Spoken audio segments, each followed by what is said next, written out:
Hey, thanks for the introduction.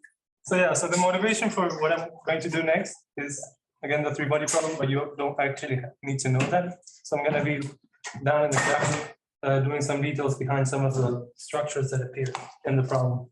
And so the setup is the following. So we start with a 5-dimensional contact manifold M, like 5-fold,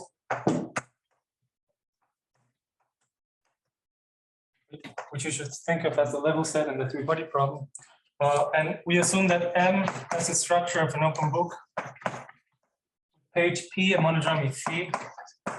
So here is the notation that we use. So this is abstractly, it's just a manifold B times D2 union mapping towards piece. So here B, the boundary of the page, which is the binding of the open book, and this P phi piece is just a mapping towards.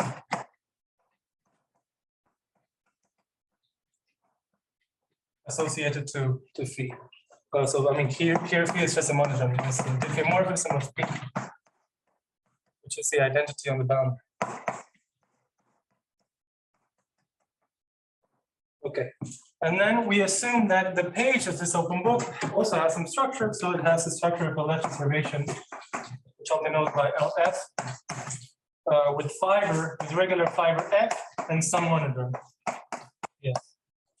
Okay, so PF is just some product of positive dangers. So here's F is genus 0.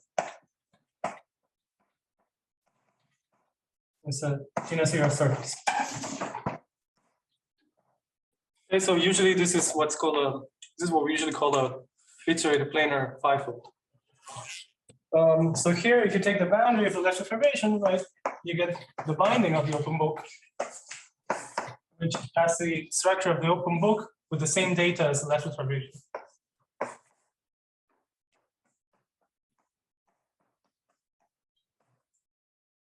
And here, L, boundary of the regular fiber, is basically a link. I don't know, but the lattice vibration with spherical fiber, it cannot have any kind of like any vanishing cycle, right? Is it no singular point? No, it could. It's just I'm just calling the regular fiber F, and then this is the product of it.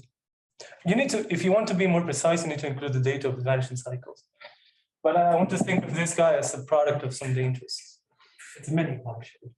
Okay. What's the base? Oh, it's B. No, this is not the base. This is a boundary. This is a boundary of the page. So let me draw a picture then.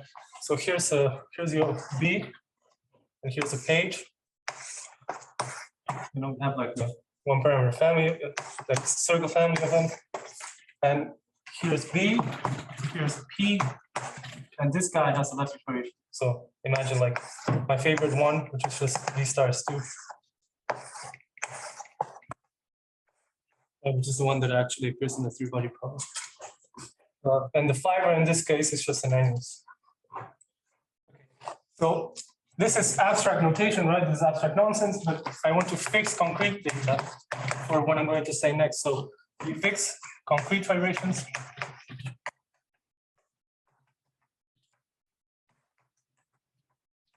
N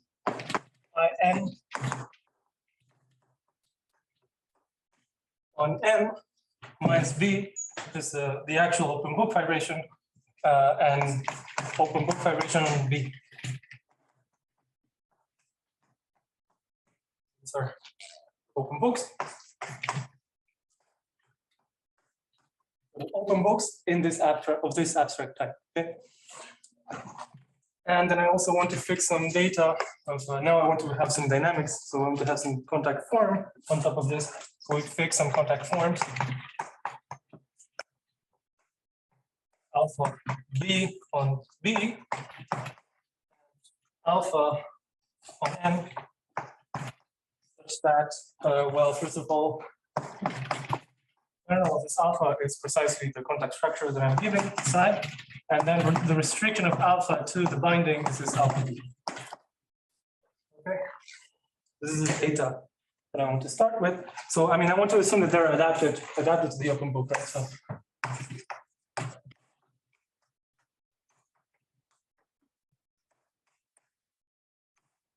This means, this is in the sense of Joule. So this just means that, well, the alpha restricted to the interior of page is positive symplectic form. And well, and alpha B is a compact form. Okay, so this is all the data that I want to fit to say. So with all these choices, the first thing that we can prove is the following theorem. So I can realize all this structure as a finite energy foliation of a very specific type. So basically, I will be able to cook up some foliation of a 5-dimensional manifold such that on each page of the open book, on each P, I see precisely a lattice fibration, okay, of the right abstract type. So let me just write it down. So I will just say there exists a moduli space N of, let's say, M on M, or if you want, it's actually on the symplectization, but then I project it down to the manifold. So this is on M, such that a bunch of conditions are satisfied. So first of all, this moduli space is actually not only regular, it's a thread from regular, and as nice as you can possibly want it to be, it's actually a copy of the 3-sphere. And it naturally comes with the structure of an open book page. It's a two-list, and it has no monodromy at all. So this is basically coming natural. This open book structure will come naturally from this structure. So this is the first condition, and the binding of this moduli space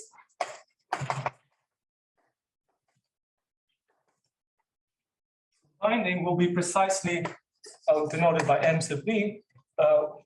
Is a copy of S1, so this is the circle inside S3, so one of the hot fibers if you want. And this is basically the S1 family of pages at B. So this is, you should think of this. I guess I can use this boards too. Yeah. So this is the. It's not in the recording, just FYI. Oh. Okay.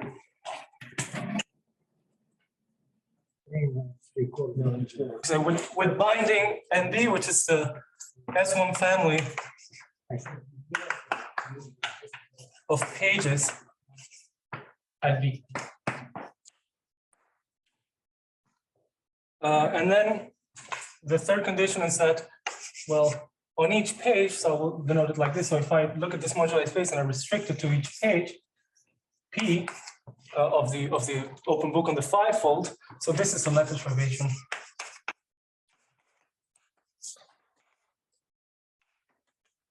The correct abstract type of the given abstract type.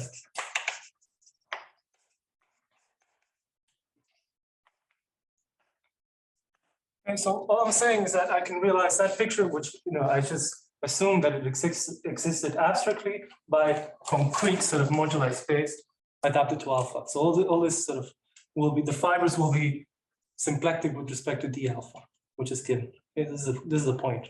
Sorry, what do you mean by moduli space on M? It's like. Well, what I actually mean is a moduli space occurs in the symplectization of M. And so I construct that moduli space and I project down to M. So M is like the points of the moduli space, and there are model like holomorphic things sitting on top of M. So this curly M, I mean, a point in that curly M is one of his sort of, say in this picture, is one of his annually. Right, so it's like a foliation. You should think of it like a holomorphic foliation, finite energy foliation. Does that make sense? What about the notation M restricted to page? Yeah, this is bad notation. But like I'm saying that on each page of the open book, I have a lattice fibration like that. That's what I'm saying. Okay. Like the D2 here is the same as the D2. The D2 here is basically the base of the lattice fibration. Yeah. So right, And that's like a so this is exactly. So this is the picture is this one. So then say this is B. So on each page I project down to the 2 disk using this lattice fibration, and then this moves around, right? So this gives me the open book on the quotient, which is S3. Okay. And that's the point. So the modular space is exactly a 3-sphere, and it comes naturally from the structure with the structure of an open book. So when you talk about finite energy for agents, so you fix a suitable J compatible with. I have to construct the J. I mean, okay. Let me give you the sketch. Then we have these 4-dimensional pages. Yeah. And they are affiliated by Yes. the normal. And blah blah blah, all of that. So I'll give you the sketch, which is precisely what you just said. This is the sketch of the proof.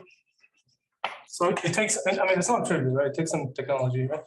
So this is like this. So the first step is. Well, you make the open book at B homomorphic.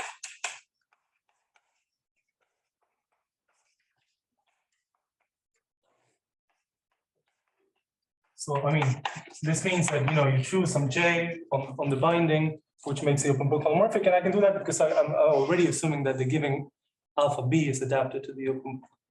So this is like this, I don't know, offer between open book on the symplectization of the free fall, but then I project it down. So I have this homomorphic open book. So, this means, so let's say for some JB, right, which is compatible with the alpha B and so on. This is the first thing that, and this gives us a moduli space ND, which is a copy of S1. So the S1 family of pages. And then the second step is, well, you extend this JB to the symplectization of N. So this was like on R times B, and this is J on R times M, right? So I want to extend this guy. So the J restricts to the symplecization of V as a given one. But I can also do this construction in such a way that the given open book, its pages become J invariant hypersurfaces in the symplecization. Homomorphic, sort of, which makes the open book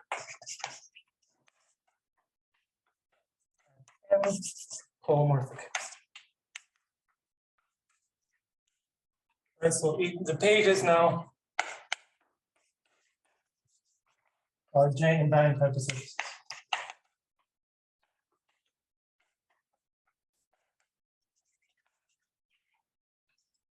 Okay, so I can do this. So I have my J now, and then I have a moduli space at the symplectization of the binding, but now I embedded in a 6-dimensional symplectization of M. So this moduli space has to go somewhere, right? So I'm gonna get some moduli space of curves. And then the point is now that I can restrict it, each of them to lie in the J invariant hypersurfaces. When you say an open book is holomorphic, do you mean the? I mean, I construct well, the curves in the symplectization, and then I project them. Is what you should think. And the projection is holomorphic? The projection is just forget the R direction, so it's not. It doesn't really make sense to say it's homomorphic, but I mean, just remember the J is R invariant. Okay.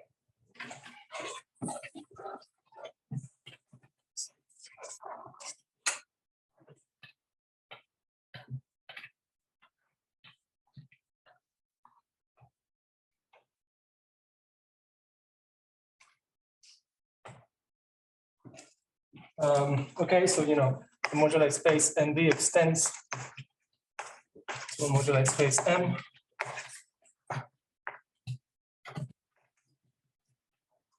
And then, well, you'd have to use C-string intersection theory, which is quite non-trivial input. So this allows you to conclude that either a curve U in M lies in R times B, and therefore it's the element. This guy, oh, I'm sorry, project. I'm being sloppy with this projection, but you can just, I guess you can know what I mean. Or U lies in a hypersurface.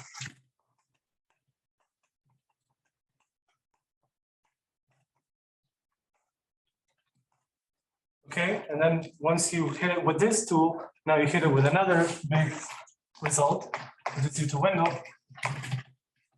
Now I have a moduli space of with the pages of filling of the binding, and the binding is a planar contact threefold. And Wendell tells you that, well, the moduli space will be arranged as the fibers of a lattice vibration. So M restricted to each page. I don't know how you arrange this homomorphic curve embedded. Right. I mean, that's something that you need to prove. It's sort of But you it's inside this machine. but you have to you cannot apply this Zipf-ring stuff to curve in 6-dimensional manifold, right? You can, but well, it's not written down properly yet. But it's a souped-up version of Zipf-ring intersection theory for hypersurfaces and homomorphic curves. Right. So I wrote a paper with him explaining how this works. Okay. I'm still waiting for his stuff to be written down for more than 2 years already. Yeah, that's the unfortunate situation of this. But I mean, it's the same exact argument as you would use it in a 3-dimensional case. But actually, so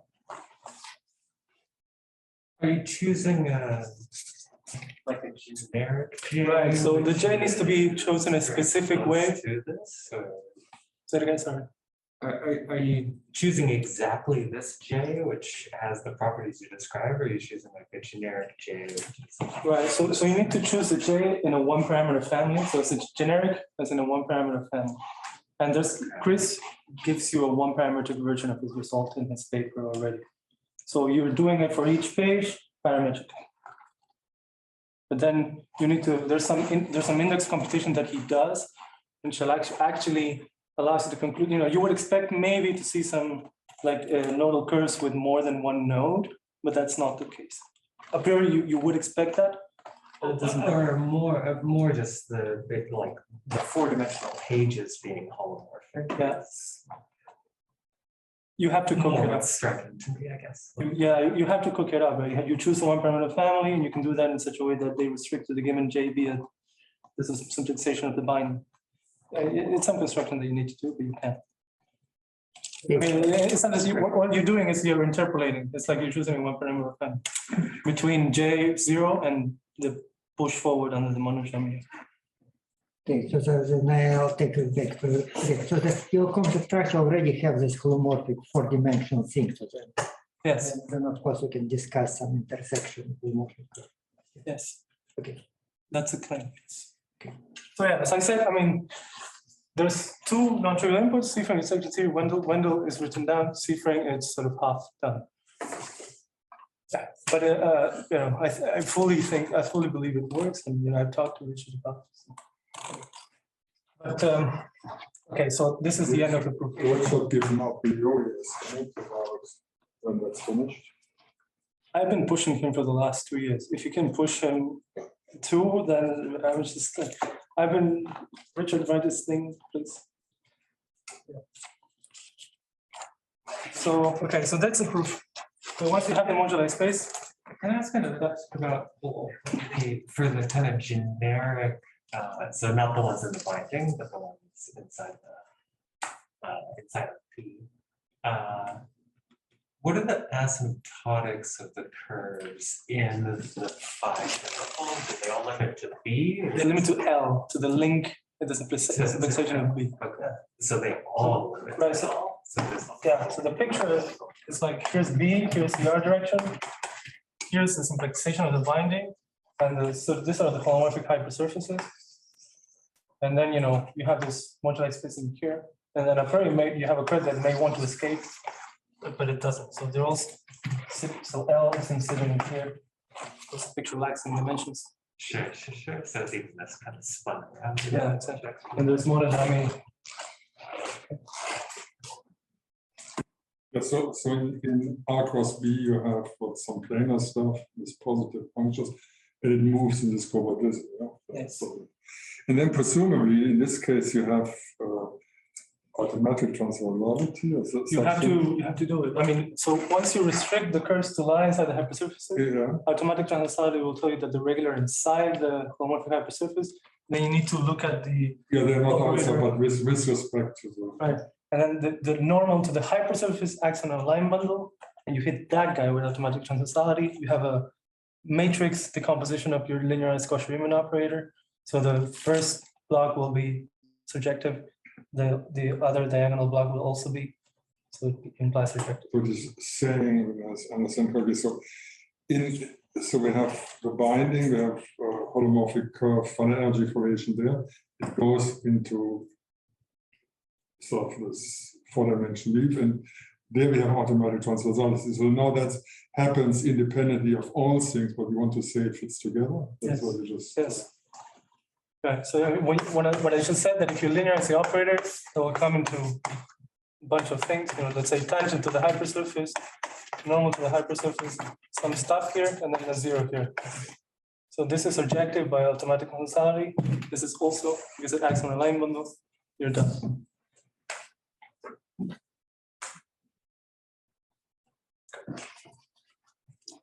Okay, so this is sort of the moduli space construction. And you know, just basically it is and it's really satisfies all the properties. Just need to understand the picture.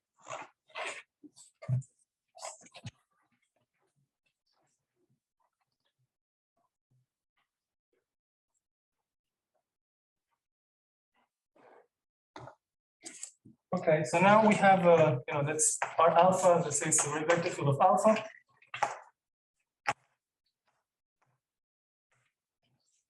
And dt is a rate flow.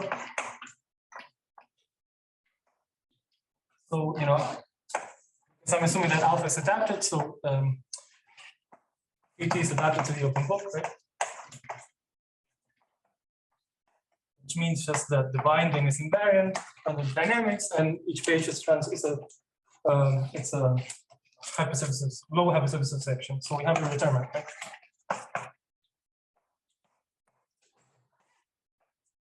Which a priori is defined on the interior of each page.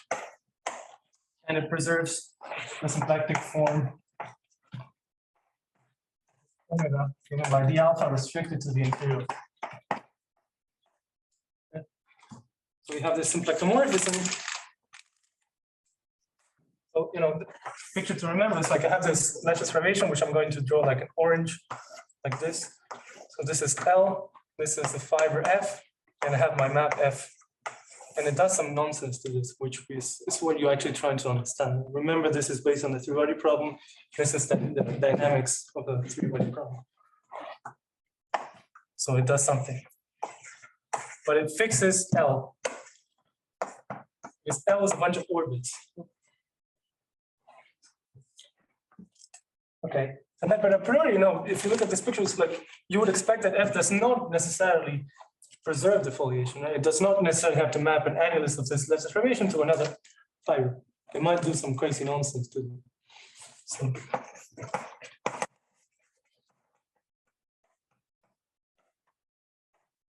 F might not preserve the foliation.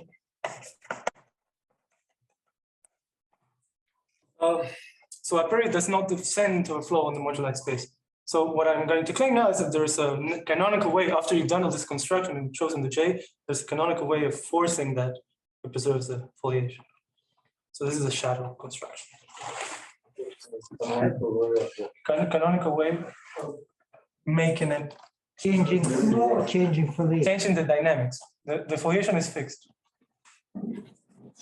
There's dynamics in the dimensional. Yeah. I thought you want to study the dynamics. Right. Just give it. Yes, I agree. So this is not the best thing to do a priori.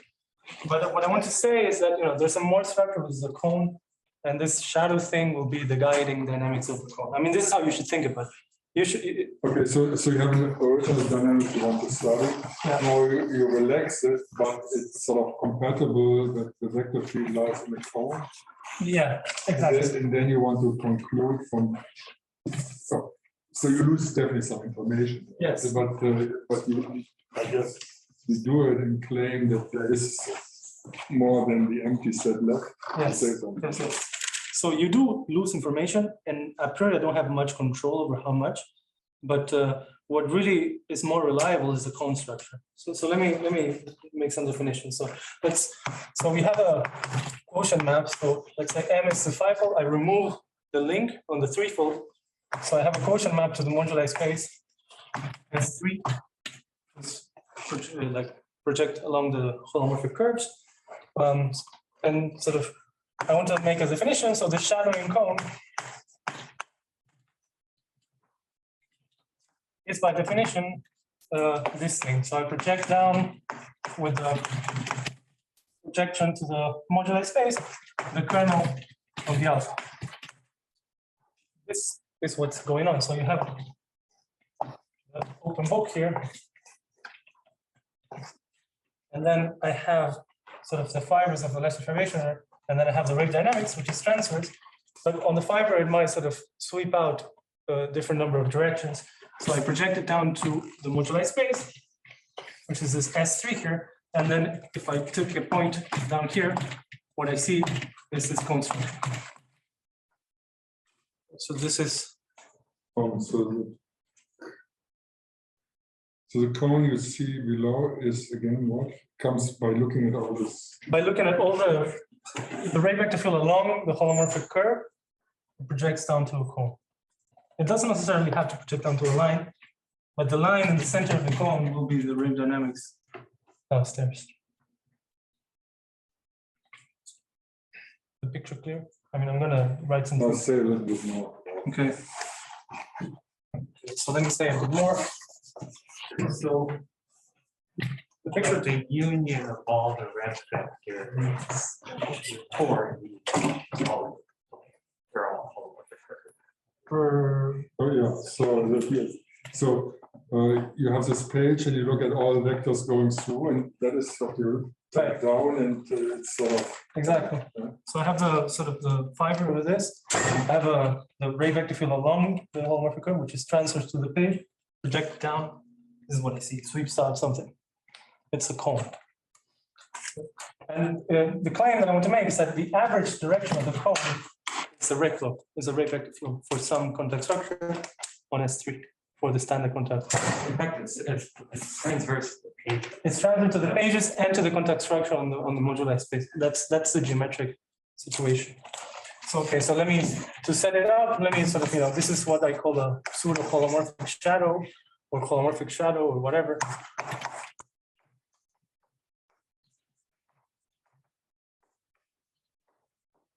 So how do you do this? So you use. Okay, so to get that correct, so you project it down, you get something like a cone, you make some average, and you get some distinguished vector, and you claim this stuff, which is now on the lower dimension space. Yes. Is some ray flow. Exactly. So this is going to be a ray flow.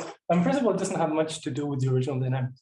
Yeah. But it's the guiding direction of something which sees more, which is a cone.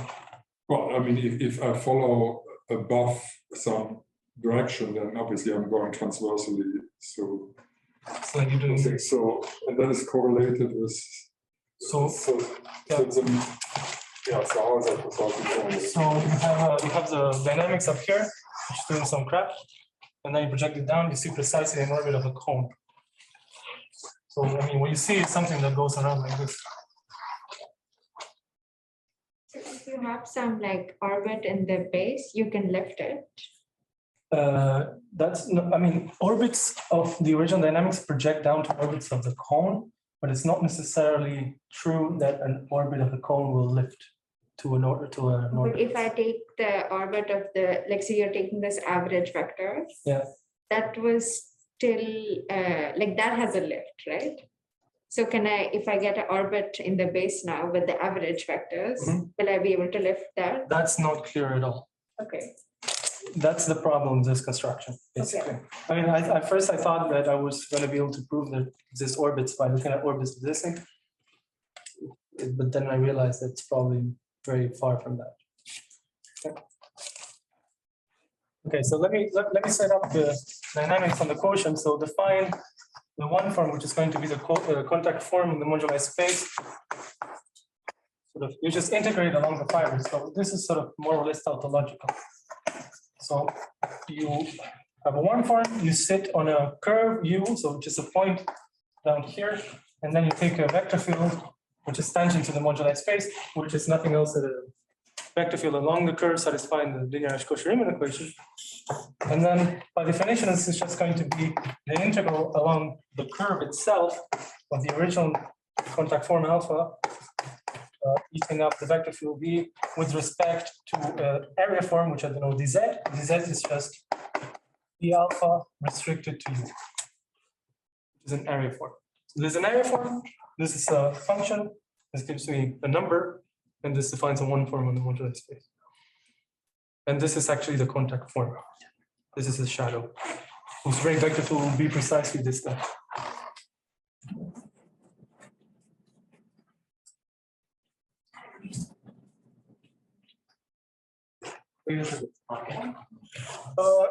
It's not entirely obvious, but it follows because you understand precisely what the symplectic normal bundle to each curve is, because you understand the foliation. So the symplectic, the left, you have a symplectic left derivation on each page. So you should think of the curve as a fiber. So you have you can take a connection on the page. So that gives you the part of the symplectic normal bundle line inside the page, and then you also have the part normal to the hypersurface. And then you have some positivity in the symplectic normal bundle. So the claim is once you integrate, you still get some positivity below. So this actually gives you a contact form. But it's like because of the very specific foliation that I have. It's not in general that if you give me a moduli space and I write down this one form, which I always can, then this will give me a contact form. Yeah, sure. But like, there's not anything on the nodes, right? Like D alpha here doesn't hold back to like D alpha and the fivefold, plus an area form on the pages or anything, right? Like there's no equality, it's just kind of a positive. I'm not sure if I understood the question. I think she wants to know if there's a precise statement how it's related to the structure above. Yeah, if you pull back the alpha to the fivefold. So the alpha is already on the fivefold. Sorry, D Alpha M. Alpha M. And that doesn't necessarily give you the original one. Okay. Well, definitely not Because it's always the same kernel, but Yeah. It's like you're integrating the kernel. You're taking the average contact structure along the fiber. Sure.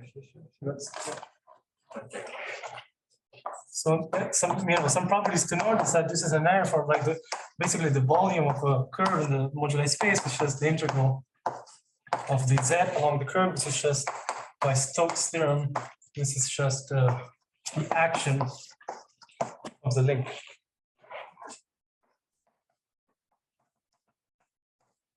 So this is an area form for each curve. Awesome. Okay, so right. So by construction, basically, this is the contact form, or by the geometry, the situation is the contact form, which is adapted to the open book on the moduli space.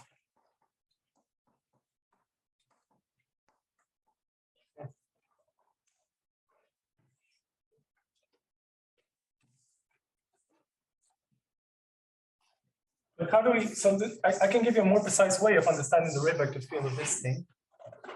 So how do you do this? Well, there's an L2 projection that you can cook up fairly tautologically once you have this construction. So if NU denotes the homomorphic normal bundle, or the symplectic normal bundle, whatever it's homomorphic normal bundle,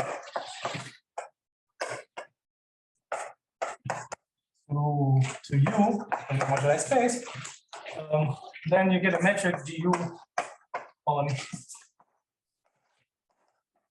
the Hilbert space W12 of sections of this normal bundle via the formula, just what you would expect. So this is just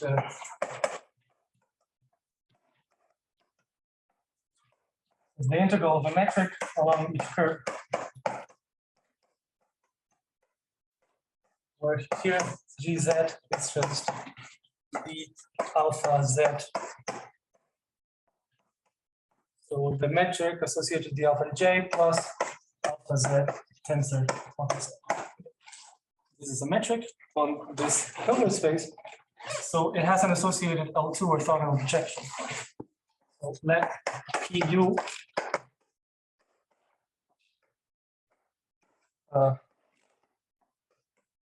this is the L2 orthogonal projection to the kernel of the linear Cauchy-Riemann operator, which is just the tangent space of the moduli space at U, L2 projection with respect to G.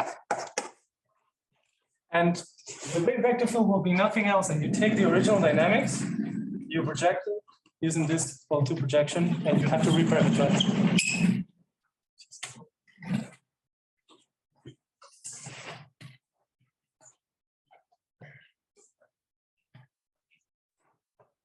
So let's say Gn is now, by definition, let's say on U, just G restricted to kernel of du. This gives you a metric on M. So the ray vector field alpha M, this guy.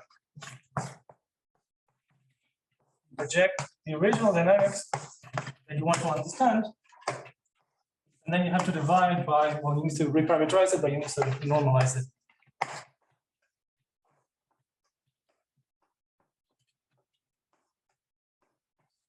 So this guy, the original dynamics, is transfers to the curve. So it's an element in W12. It's an element in the Hilbert space. You can project it down. So now by construction, this lies in the kernel. So it lies in the tangent space in the modular space. And it's also, it's basically satisfies the equations that you expect. And it's the normal ladder to like Curve. to the curve itself, but inside the six-dimensional simplification. yeah, okay. Or five, you didn't think about projected down. And this projection is somehow like pointwise on the tangent space, right? This projection is, you should think of it in the Hilbert space of the element. So you have a vector field along the curve, and you project the whole vector field to a new vector field along the curve, which now preserves the foliation. Yeah, okay. So, this guy is the ray vector field satisfies the three equations that define the ray vector field, which is this one by construction, and this one, and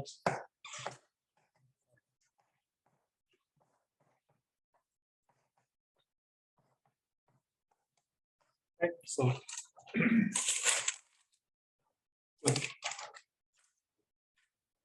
that's a construction. I mean, we can argue a lot. It's just going to be useful enough. So clear. Yeah, that was my question. Yeah.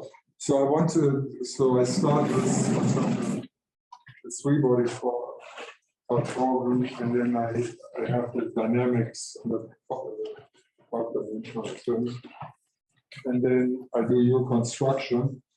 Then what do I learn about?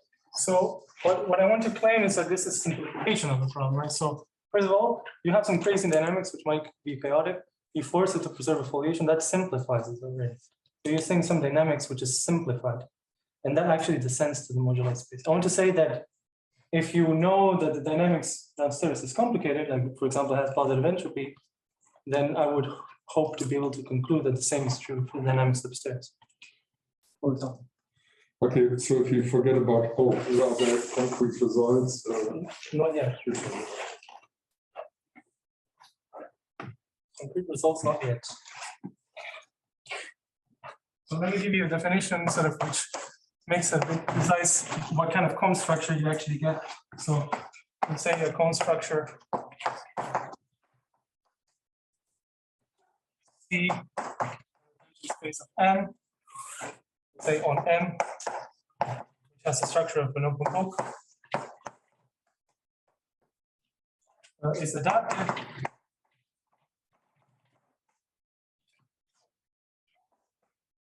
to concrete representative of this open book if the following conditions hold. A, that when I restrict the cone to the binding of the open book, this lies in the tension space of the binding. If the dimension of the binding is one to a bunch of circles, then the cone coincides with the tension space of the binding. B, d alpha or d theta is positive on the cone.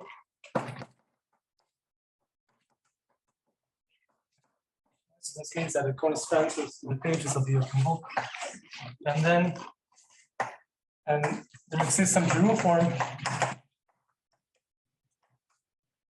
alpha such that alpha is positive on the cone. And the ray vector field of alpha lies in the cone. Some definition. I mean, the picture is like this. So you have the page, which is constant theta. You have the contact structure of this Giroux form, which is closed, and then the cone is something like this. And then you have the ray vector field. So this is the picture. This is what you actually get. What I would like to understand, so if I have a trajectory below, Yeah. or so if I have a trajectory above, it projects on a trajectory below. That's Yes, correct. to the cone. So do you have an idea about how many trajectories above would project onto the same guy below? That is very non-generic, but I don't know. Upper, I don't know. I mean, yeah, could happen. Right? Yeah, well, there must be some kind of, since everything from above projects onto something from below, and what it would, so there should, then in average, there must be, like this sum of the one is more one above. It's kind of cone widths, right? So it's Yeah. not like a well-defined dynamics. Yeah. Except Well, I think this construction, I mean, I think orbits is not the right thing to look for unless like you look at the orbits of the cone and like specific ones, the ones that come from upstairs. But it might be useful for like more like measure theoretic stuff like entropy. This is why expectation. But I don't know. Sort of to be explored.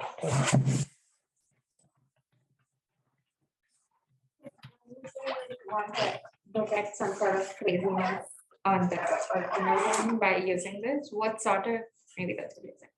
What sort of craziness do you think you can? I mean, like for example, entropy is a measure of chaos, like of like chaotic dynamics. And why do you think that should be, then is there some at least vague idea why that should be related, the entropy above or below? So I mean, this is what I hope should be true, something like this, like sort of the entropy of the topological entropy of the original alpha. I'd like this to be ratio equal to some constant, you know, it depends on alpha and also J, I mean, topological entropy of the shadow. Which also, I mean, sort of what's below depends on J. And I would like to sort of some positive constant. This is what I would like to claim. I don't know how to prove this. But like, so if, for example, if you know that this is positive, then you prove the same. And actually, generically, ray flows on S3 satisfy this condition. So this is what I would hope. This is my hopes and dreams from this construction. You can imagine what else could be extracted from this. I don't know. Let me sort of state some actual properties. So, yeah, as I said, sort of C alpha, right? This guy. I'll give you an application by the end. But so this is adapted in the sense you can book on moduli space.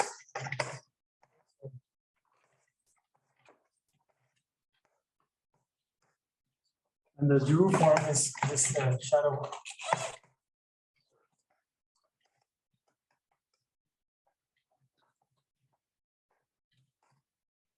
And then some sort of properties that sort of come directly from the construction.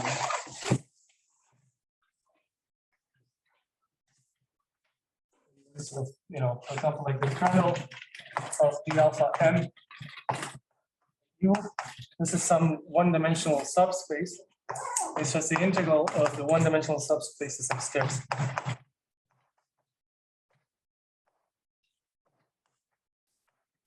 I mean, you should.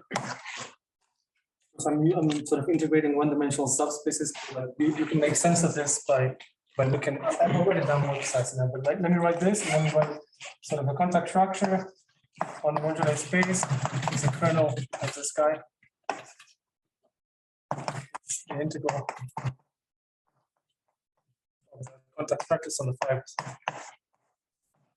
So this, I mean, it's just you should think of like this is my point, and then I have this. This is a unit sphere, and this upper hemisphere here can be characterized by two angles. This is a part of a sphere. So I'm integrating those two angles. This is what this equation is doing.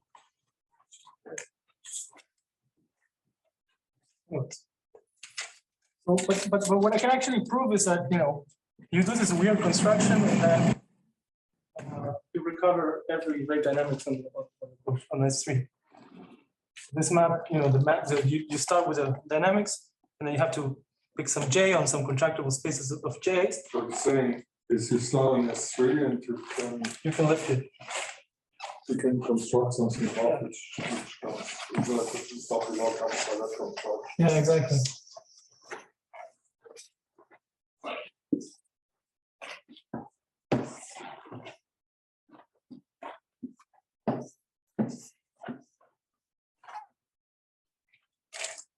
Right, I mean, you can define the map like, okay, so what is this trivial homomorphic shadow?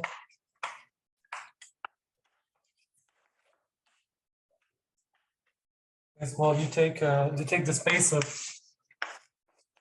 contact forms, alpha adapted to the open book. So now I just look at the space of all alphas, to some IN of the right type.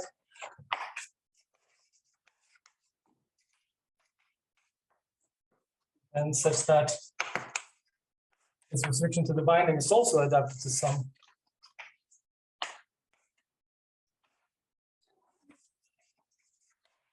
Pi v, right type.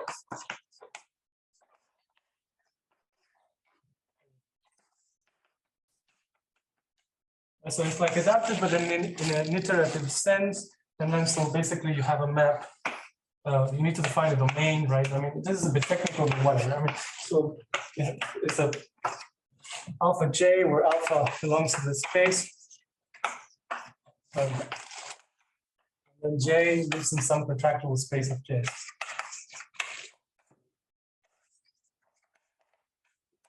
And then this is the domain of this map.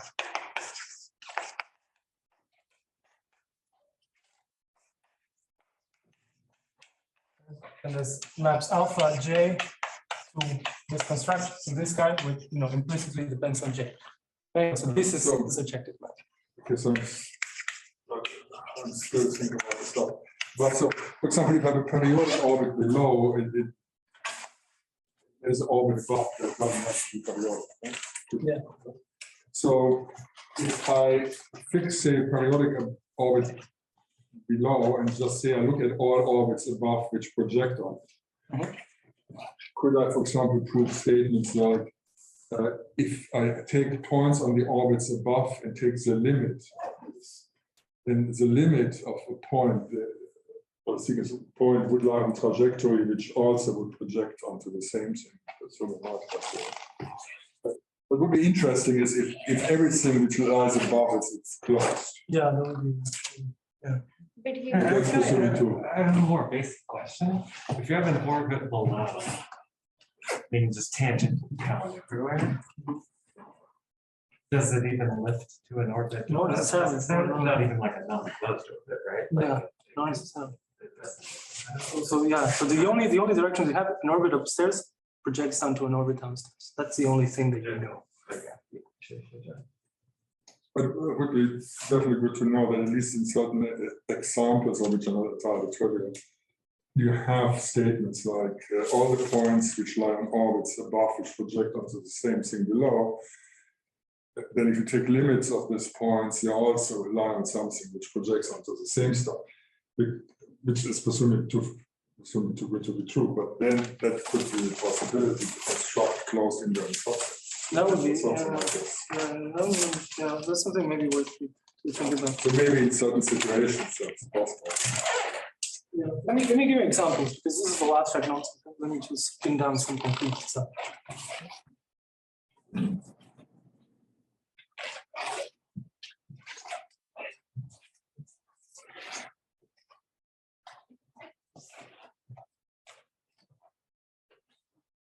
I mean, the most basic example I can think of is like the most algebraic situation. It's like you start with a geodesic flow on S3. So you take S3, this is an example. Take S3 with a round matrix. The geodesic flow, you know, so you look at the potential bundle of S3. This is just S2 times S3, which has the open book. This page is a copy of D stars 2, is going to have a Untitled to it.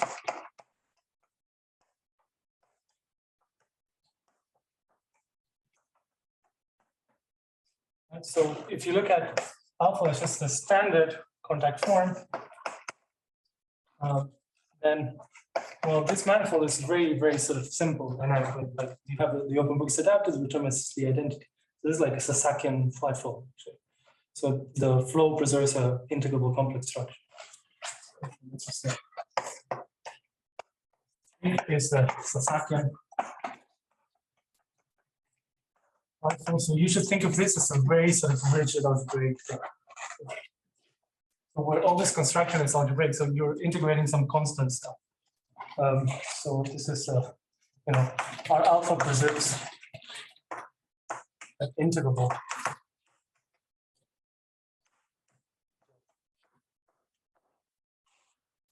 Okay, and then this alpha is adapted to the open book.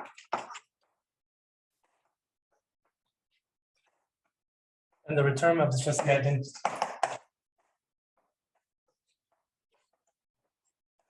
This is the most stupid thing that you can have. So the shadow is just a hot flow.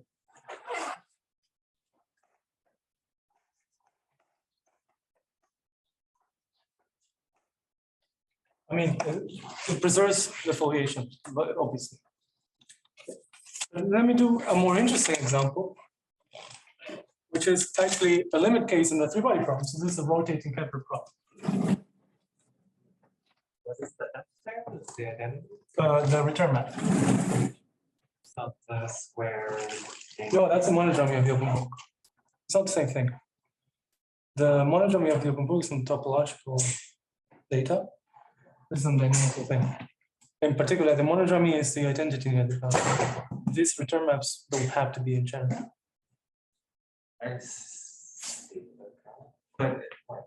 So also, the monodromy does not preserve the symplectic form that this guy preserves. It's very it's very confusing. I was very confused for a long time. Isn't its mapping class at least determined? But maybe not real boundary, I guess. Yeah, that's the problem. I mean, what does that even mean? Yeah. Okay. Example, do you know that every sort of ray of orbit in the base is lifting? Yeah, in this case, yes. Yeah, This case is because just it's like simple enough. the cone is a line. It's just the hot flow direction. There's nothing. There's It's just nothing collaborating, more, no right? average. It's like a constant thing. I see. And let me sort of maybe I'll have 5 more minutes. I'll do a more interesting example, which actually comes from celestial mechanics.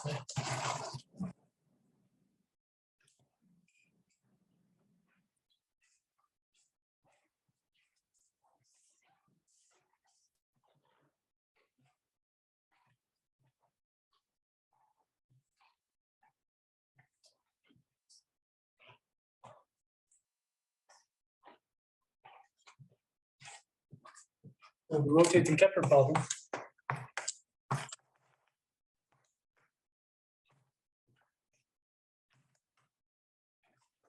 So this is the Hamiltonian problem given by Hamiltonian H, which is the sum of two pieces. So K is just a Kepler energy.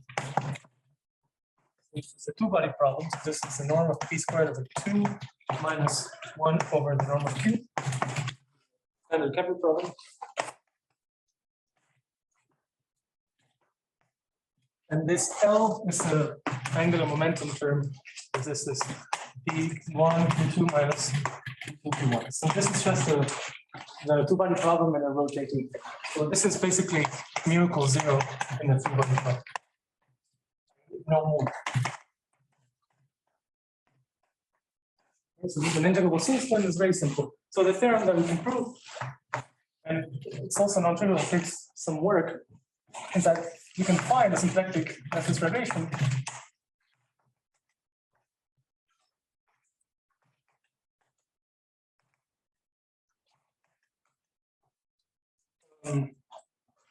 on symplectic lattice variation of the type that you have here. So it's the fiber is an annulus, and the monodromy is the square root of a Dane twist, say tau 0.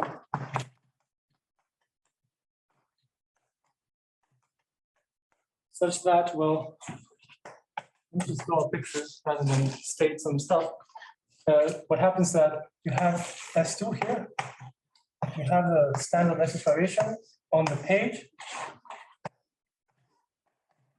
What happens is that this lattice variation, so you have this map right on this space, is the lattice variation is actually invariant. So this map preserves the fibers, and on each fiber is actually a classical twist map.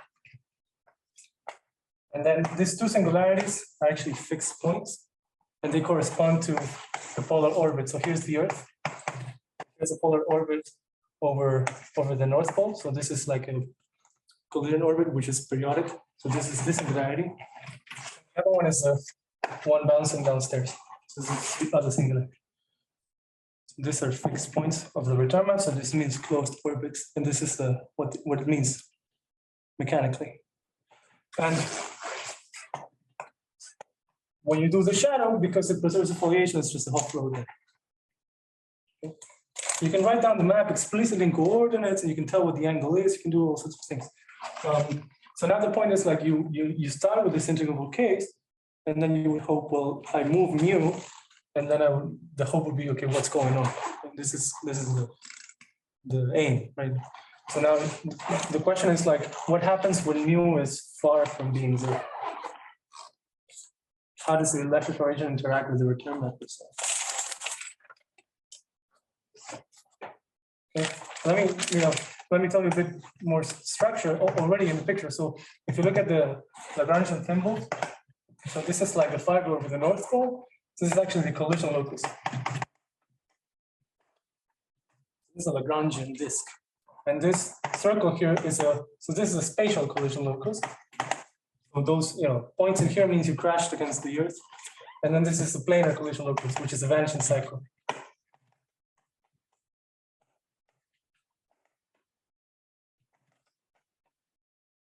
So for example, if you wanted to find orbits which are not collision orbits, I think the right thing to look at would be like Rapture homology, which stops on this Lagrangian, for example. And if you want to find chords which are collision orbits, you look at the Rapture homology of this Lagrangian, which you know what it is. This is actually a theorem that I can prove. So there are like infinitely many chords, which means infinitely many collision. Well, if there's a twist condition that I cannot check in this problem, it would mean that there's infinitely many collision orbits in the three-body problem. You cannot check or it's false. I cannot check. I don't know. It may be false. It's the same problem that I said in the talk. I have this twist condition, and then well, yeah. But it has to do with the Fur theory. Anyways, let me just finish with some observation. Like if you look at this manifold, right? The Betti numbers, the sum of the Betti numbers is precisely 2, right? It's precisely the number of singular fibers. The Arnold conjecture for this manifold predicts precisely 2. But this is with boundary, right? You need to have. So, I mean, I think there's already in the picture, there's some underlying structure that should be exploited. Okay, I'll finish there. Thank you.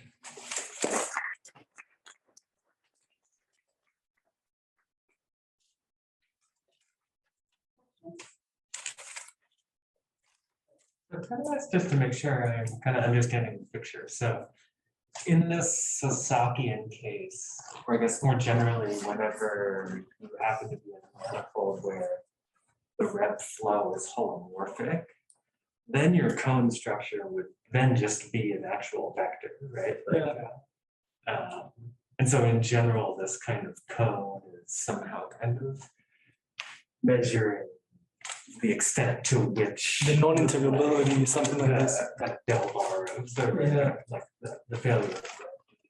Exactly. There should be some relation there.